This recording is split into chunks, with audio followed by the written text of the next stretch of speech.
Let's talk about what a serial story is, or a serialized story. This is something I saw pop up as a question on social media because a lot of people don't even know that they exist, much less know what they are or how they work. So let me break it down for you.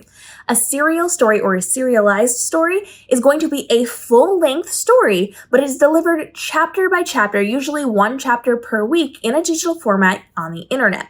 A serialized story is usually, and should be best practices, completely written before it goes out to the public, but some people will do it in a chapter by chapter format, and every single week they'll have to bust themselves to pieces to try to get that next chapter written and out.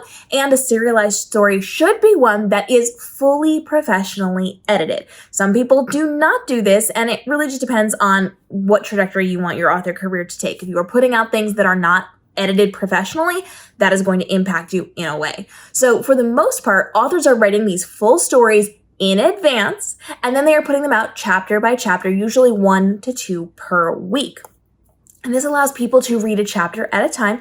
Usually they're paying for these with things like coins. Sometimes they're free. Certain platforms will allow you to read things for free, and then you get they get their revenue via ads with the books that they're putting out, but sometimes they are just paying for it by coins or by chapter. Kindle Vella is a good representation of this, where you can pay to get upcoming chapters. So you get so many free, and then you get to pay for the rest. And in the end, it basically works out to be about the cost of a book that the author is going to make off of these individualized chapters. And so with this format, it is really just a new format for authors to try to see if it's going to take any traction with their audience, and it allows people to kind of read at a different pace. But it also allows, if people are kind of monitoring what's going on, them to adjust their book. Let's say an author has written their entire book and they're putting things out, but they're starting to see people pick up on things, notice things, or maybe find some little threads that the author hadn't thought of, that the author can now go back in and just add a little bit of extra to what they've already written that is going to go out.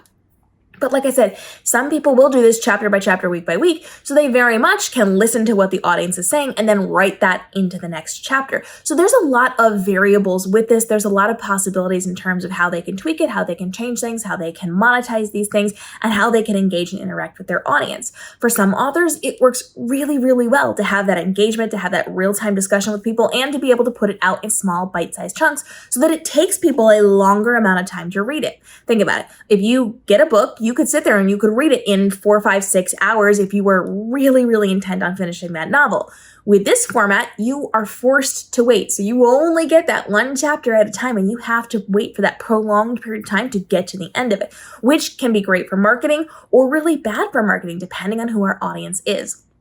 So these serialized novels are going to be really beneficial to some readers and really, really frustrating to other readers. It depends on who the reader is and who the author's audience is going to be, whether or not this is going to work. And new formats of this are popping up all the time. Now, if you are going to be doing something like this as an author, I do recommend going with something like Kindle Vella as opposed to some of these reader apps. Those tend to be really hard to get views and traction on. It's hard to get it on Amazon as well.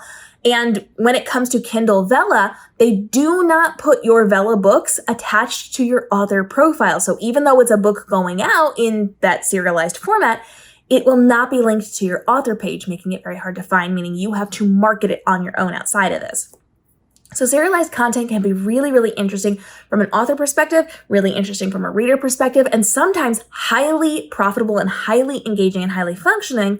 And sometimes it can just be a waste of time and a waste of effort and not a great contract to be locked up in. So you have to do your research. You have to understand who your audience is. You have to understand who your readers are and whether or not that's going to work for you. It is worth a try, but it may not be the best idea for everyone.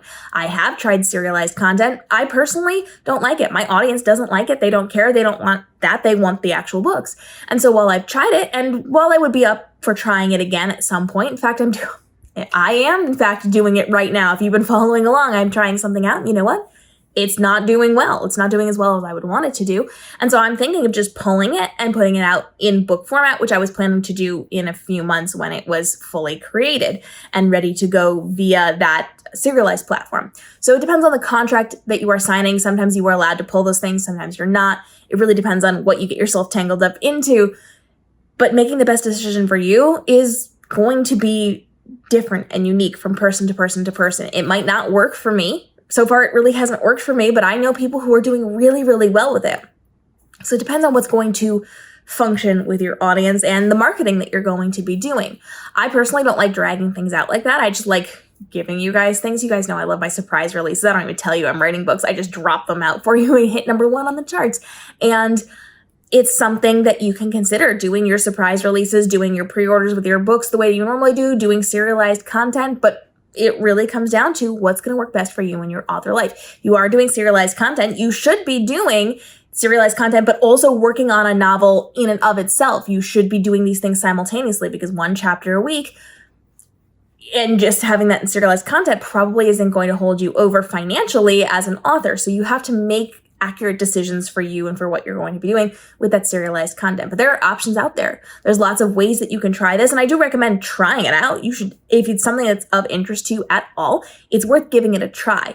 At worst case, you can have it out for a couple of months in serialized form, pull it, and then put it out in book form. So there are a lot of paths that you can take with this, and it really just comes down to what ends up working for you. Not your friends, not other people, what ends up working for you.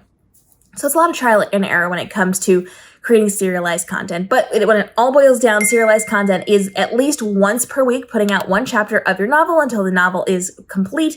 And wise authors are going to have the entire thing written and professionally edited before it goes out, because that is a representation of their brand forever and ever and ever. Even if you pull it, it is a representation of your brand forever. And if you have chaos in the book that you have written out there with grammar and spelling and plot errors and stuff, and if you change things after the fact, some people will like write their story chapter by chapter and put those chapters out, but then get to the end and realize, oh, I could have done all this stuff, and change the rest of it, but it doesn't make sense to the people reading through because they've already been through it. It's a whole mess. So be smart, get it written first, then start putting it out, doing your marketing, and see if it works for you. Drop your questions on serialized content down below. There are lots of ways that you can be doing this through a lot of different platforms in a lot of different ways. And there's variations within this too. This was just kind of the overview of what serialized content is.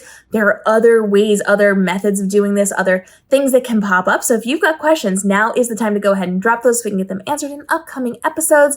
We're here every single day helping you navigate the world of publishing and reading to make sure that this is your most profitable, fun, and successful author year ever. We'll see you in tomorrow's episode.